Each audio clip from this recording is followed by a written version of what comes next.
Hands were shaking so badly he dropped his pen twice. The notary had to ask him 3 times to sign his name, and my ex-husband, the man who had spent 8 months telling everyone I was the unstable one, the one who couldn't handle reality, couldn't even hold a pen steady. I watched him from across that conference table and felt something I hadn't felt in almost 2 years. Calm. Completely, deeply calm. But I'm getting ahead of myself. You need to understand how we got here first. Because from the outside, what I did looked insane. And honestly, for a while, even I had to remind myself it wasn't. My name is Serena. I'm 32 years old. I live just outside of Ottawa. And until 14 months ago, I was married to a man I'll call my ex-husband. 8 years together. 3 married. Long enough to build a life. Long enough to build a very convincing lie. I met him when I was 23. I was doing my second co-op placement at a mid-sized accounting firm in Kanata, mostly doing reconciliations, reviewing expense reports, making sure nothing slipped through the cracks. He was brought in as a consultant for a client restructuring project, sharp, confident, the kind of man who always seemed like he knew something other people didn't. He asked me to explain a discrepancy in a client ledger I'd flagged. Most people in his position would have dismissed it. He didn't. He pulled up a chair, leaned in, and actually listened. I thought that meant something. For a long time, I thought it meant everything. We got serious fast. Moved in together after a year. Got engaged at 3. Married at 5. He had his own business, a property management company he'd started with a partner before we met. On paper, it looked solid. 10 residential properties under management, a handful of commercial contracts, the kind of thing that impresses people at dinner parties. My grandmother, who spent 40 years as a bookkeeper for a family lumber business in New Brunswick, told me to read the financials before I signed a marriage certificate. I thought she was being old-fashioned. I thought I knew better. I quit my full-time position at the firm 8 months into our marriage. He said he needed someone he could trust completely to handle the back office. Accounts payable, client communications, lease renewals, insurance filings. The business was growing. He needed a partner, not just an employee. I had the skills, and I loved him, so I said yes. For 3 years, I ran that back office. I scheduled maintenance contractors, managed the relationship with the property insurance broker, prepared the year-end packages for the accountant. My name never appeared on the website, never appeared in the business registration, never appeared anywhere. I was his wife. That was my title. That was apparently enough. Somewhere in that 3rd year, things started to shift. Small things first. He started making decisions without mentioning them to me, renewing a commercial lease at a lower rate than I negotiated, switching insurance brokers without telling me, hiring a property manager for 2 of the buildings in a way that quietly reduced what I was doing. I told myself he was just growing into his role. Told myself he was under pressure. Told myself the distance I was feeling was just stress. Then the bigger things started happening. He started coming home late, then later. Then barely at all on some nights. He had explanations, a client dinner, an issue at one of the properties, a meeting that ran over. I believed them longer than I should have. I believed them until the Thursday evening when I was updating the insurance files and found an address I didn't recognize attached to one of his expense entries. Not a property we managed. A condo in Centretown. A unit registered under his name alone that he'd purchased 14 months earlier with a line of credit I didn't know existed. I sat at my desk for a long time after that. I didn't say anything to him that night. I made dinner. I asked how his day was. I watched him lie to my face over chicken and roasted vegetables, and I realized I had been watching him lie to my face for a very long time. Over the next 3 weeks, I went through everything I could access. Quietly, carefully, the same way I'd spent 3 years reviewing his financials. And what I found wasn't just an affair. It was a financial picture that looked nothing like the one he'd been presenting to me. The mortgage on our family home was one I knew about $430,000, standard 5-year fixed we'd signed together. What I didn't know was the HELOC, a home equity line of credit opened 18 months earlier, at the peak of Ottawa's market run-up for $280,000. He'd drawn it down almost entirely. I didn't know our house had become a financing vehicle. The business was worse. The corporate line of credit was maxed at $95,000. There were 2 outstanding CRA notices, HST arrears from 2 separate years that had never been filed correctly. A supplier for one of the commercial properties had sent a demand letter that I found buried in a folder he never expected me to open. And the Centurytown condo, the one I'd found by accident, he'd taken a second mortgage on it after purchase. He owed more on it than it was worth at current rates. Total debt across everything, close to $800,000. Total value of the assets, at best, maybe $550,000 if the market held. We were $300,000 underwater, and he was telling me things were fine. I thought about confronting him. I thought about it for days, but I knew him. I had watched him manage difficult conversations for 3 years. The way he reframed things, the way he made you feel like the problem was your interpretation and not his actions. If I confronted him, he would find a way to make me feel paranoid, and more importantly, if he knew I knew, my separate money would become a target. Because I had kept something separate. My grandmother's voice, always in the back of my head, had made sure of that. When I left the firm, I kept my RRSP from my co-op years and the 3 years I'd worked full-time. I'd rolled it over and never touched it. It had grown to just under $94,000. And when my grandmother passed, the year after we got married, she left me $162,000 in a specific bequest that her will described as for Serena alone, not to be treated as family property. She had a lawyer in Fredericton who knew exactly what she was doing. I had kept that money completely separate, never deposited it into a joint account, never used it for household expense, never mixed it with anything we owned together. That money, a little over $250,000 total, was mine. Legally and completely mine, and he didn't know exactly how much was there. I called my cousin who practices family law in Toronto and asked some hypothetical questions about what separate property meant in Ontario. She answered them and then said very carefully, "Serena, if you're asking for a reason, you should talk to someone officially." I said I was just curious. She didn't believe me, but she didn't push. What I did next took almost 18 months. I worked with a financial planner to restructure my inheritance into a trust, not in my name as beneficiary, not in his name anywhere near it, a trust designated for any future children or, in their absence, specific charitable beneficiaries. My money was in there. It was untouchable, and I documented everything I'd found. Every mortgage document, every CRA notice, every line of credit statement, every expense entry pointing to that Centurytown condo. Printed copies at my sister's place in Barrie. Digital copies on an encrypted drive at my mother's house. A complete record. Then I waited. He asked for the divorce on a Tuesday in November. I remember because I'd been making soup, butternut squash, from scratch, the way his mother had taught me. And he came into the kitchen with that look on his face. Not sad. Organized. He had clearly been rehearsing. He said he wanted to separate. He said things hadn't been working for a long time. And then he told me what he wanted: the house, the business, the car. He said I could have my personal things and he would give me a fair settlement once everything was sorted out. He actually used the phrase, "Be reasonable about this." He said it like he was doing me a favor. I turned back to the stove and stirred the soup. I said, "Okay." He looked thrown. He'd been expecting a fight. "Okay," I said again. "We can talk to lawyers and figure out the details." He left that night to stay somewhere else. I didn't ask where. I already knew. The next day, his mother called.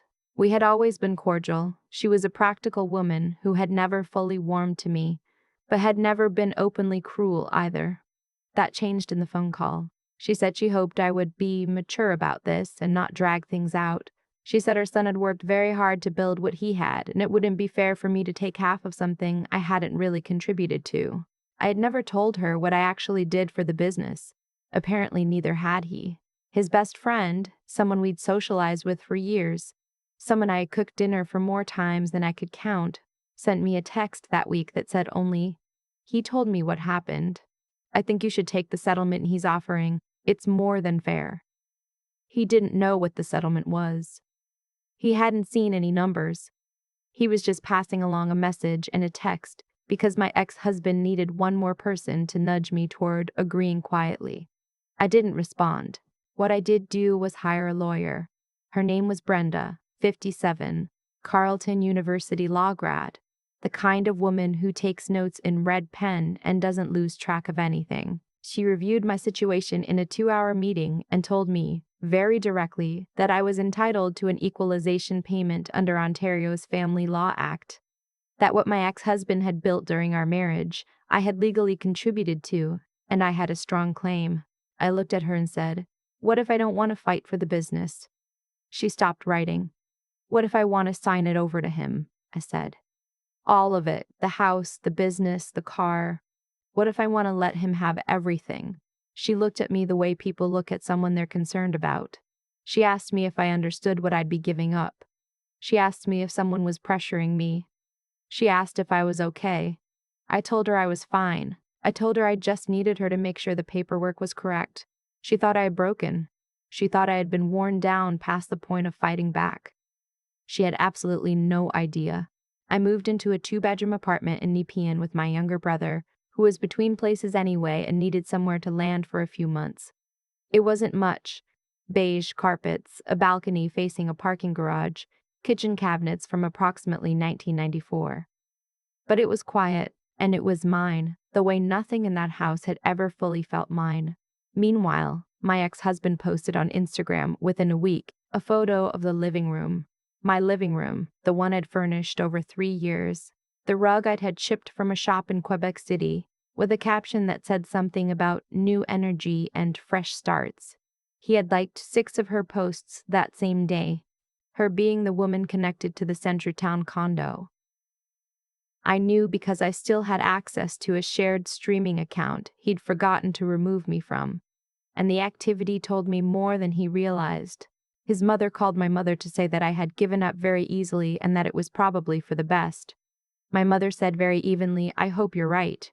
And then she called me immediately and said, "Tell me immediately," and said, "Tell me you know what you're doing." I said, "Give me about 6 weeks." She trusted me. That meant everything. The paperwork my lawyer prepared was technically straightforward. I was signing over all claims to the matrimonial home, the business, and the vehicle. In exchange, I would receive a cash settlement of $40,000, an amount my ex had offered, and that I had accepted without negotiating. Every single person in my life thought I had lost my mind. My sister called me from Barrie 3 times in 1 week. My cousin in Toronto left a voicemail that was 9 minutes long. What none of them could see yet was the addendum. My lawyer had prepared a full disclosure schedule, a detailed attachment listing every liability associated with the assets I was signing over: the HELOC, the maxed corporate line of credit, the CRA arrears and penalty interest, the demand letter from the commercial supplier, the second mortgage on the Centretown condo, which I had also listed as a business-adjacent asset given how it had been financed through the corporation. Every single obligation, documented with source materials attached to the agreement in a schedule that his lawyer would receive along with everything else. When you sign for the assets, you sign for the liabilities attached to them. That's how it works. That's always been how it works. He just hadn't bothered to check what he was signing for. Brenda called me the week before the scheduled signing appointment. His lawyer had reviewed the package and flagged concerns. He wanted to discuss the disclosure schedule. His lawyer was recommending an independent valuation of the business and a review of the liability schedule before anything was signed. My ex-husband told him no. I know this because Brenda was told this directly. His lawyer said his client was satisfied with the asset values and didn't want to delay the process. His lawyer said, with a note of resignation in his voice, that he had advised a full review and his client had declined. He'd apparently also prepared a file note documenting that advice and his client's refusal. This is the part that still floors me a little. The man who spent 8 months telling mutual friends I was impractical and emotional chose, in the actual legal process that would determine his financial future, to skip the part where someone checks the numbers. The appointment was at a notary's office on a Monday morning in early April. Bright spring day, the kind where you can smell the thaw in the air and everything feels like it might actually be okay. I wore a plain gray blazer over a white blouse. No jewelry except my grandmother's watch, which I had started wearing again after years of it sitting in a drawer. I wanted to feel her with me that morning. He was already there when I arrived, sitting at the conference table looking relaxed, expansive, like a man about to close a deal he'd already mentally spent. His lawyer was beside him. Brenda was beside me. The notary was at the head of the table. The documents were distributed. The process of signing began. His lawyer was doing what lawyers do, reviewing the package in order, section by section, page by page. Main agreement, asset schedule, settlement terms. Then he reached the disclosure schedule. I wasn't watching my ex-husband's face. I was watching his lawyer's. I watched him read the first page of the schedule. Stop. Go back to the top. Read it again. I watched him flip forward 2 pages, then backward 1.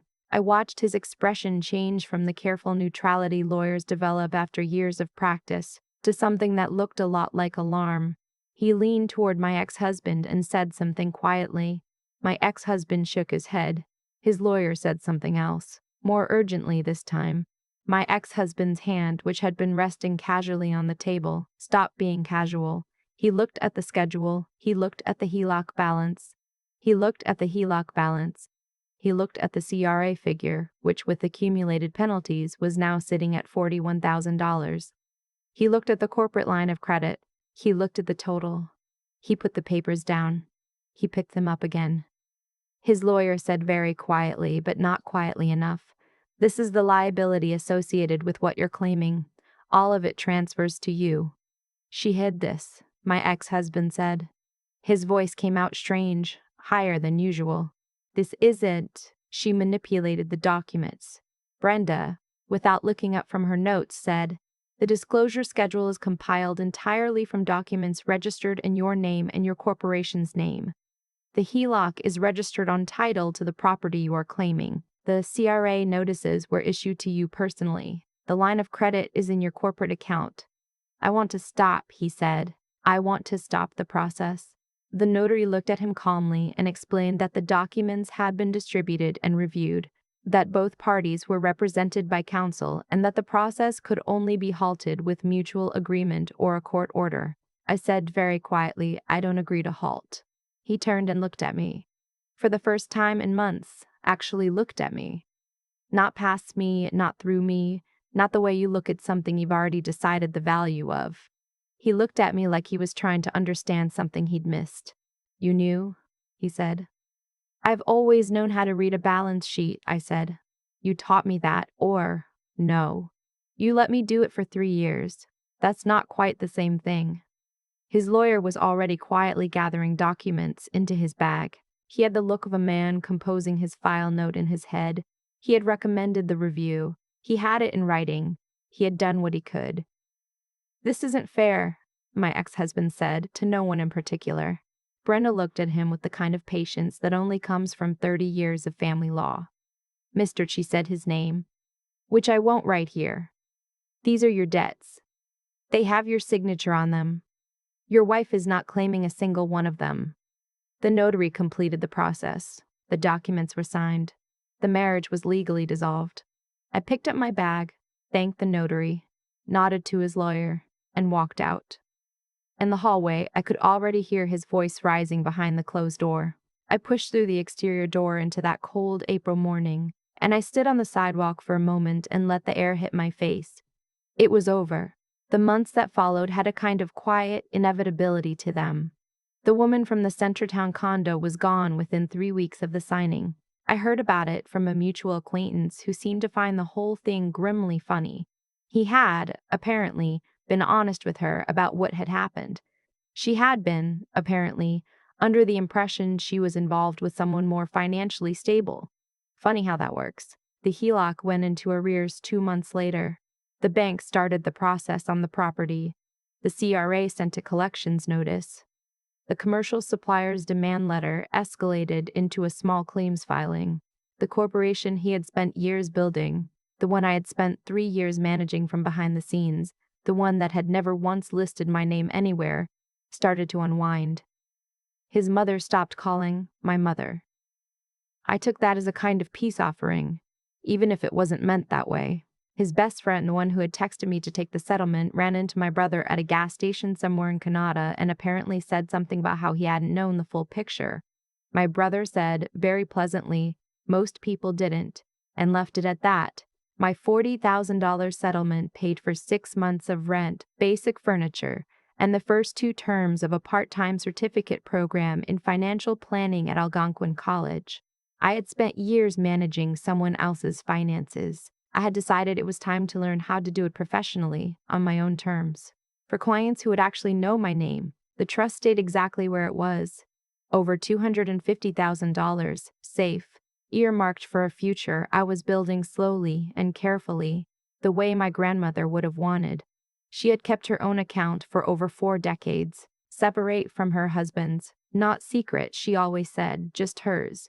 She explained it to me once when I was about 14, sitting at her kitchen table in Fredericton while she was doing her monthly account reconciliation by hand in a ruled notebook. She said, "You will have your own money someday, Serena.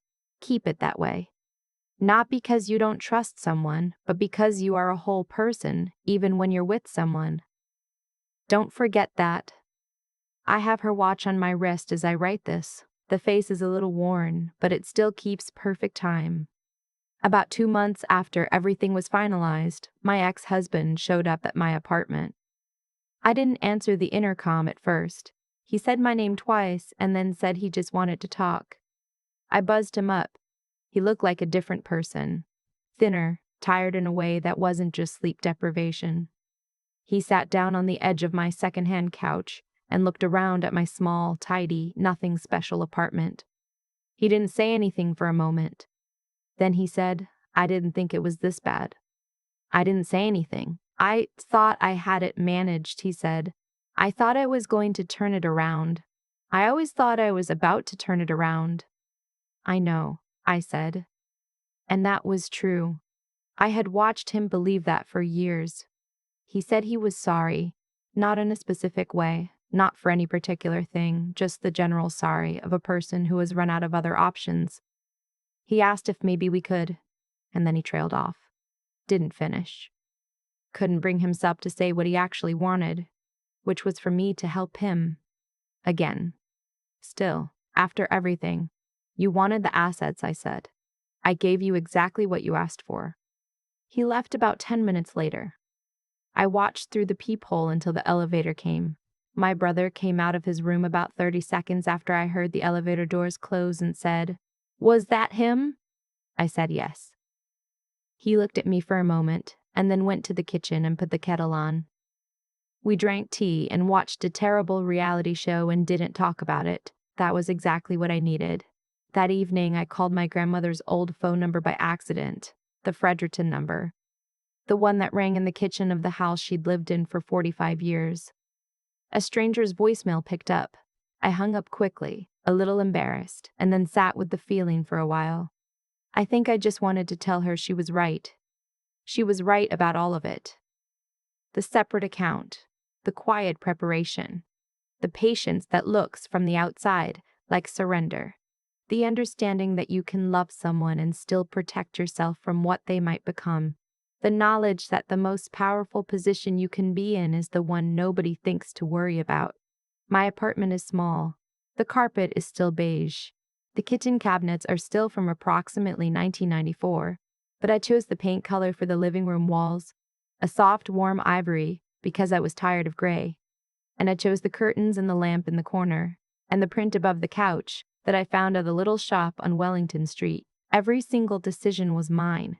And for the first time in 8 years, when I turn the lights off at night and the apartment goes quiet, what I feel is not the muffled, half-attentive peace of someone trying not to look too hard at what's around them.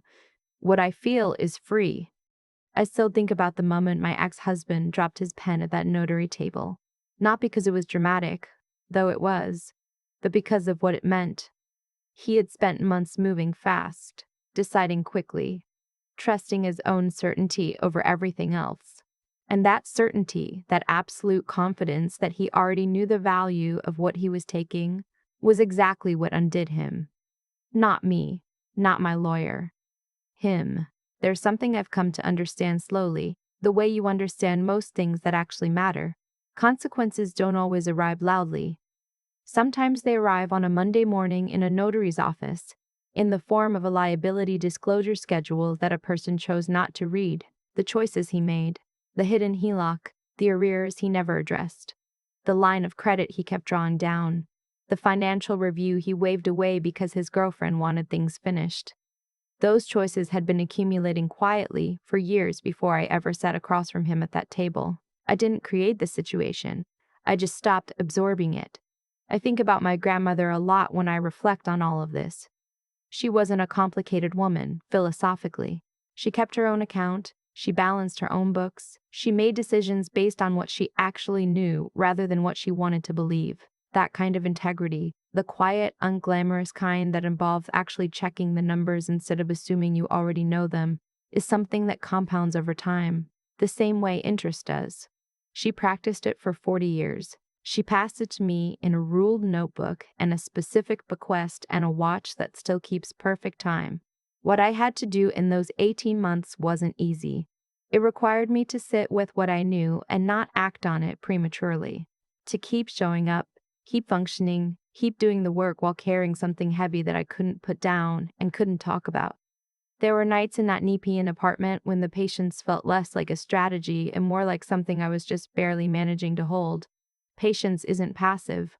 I think that's what people miss when they look at a situation like mine from the outside and say, she just gave up.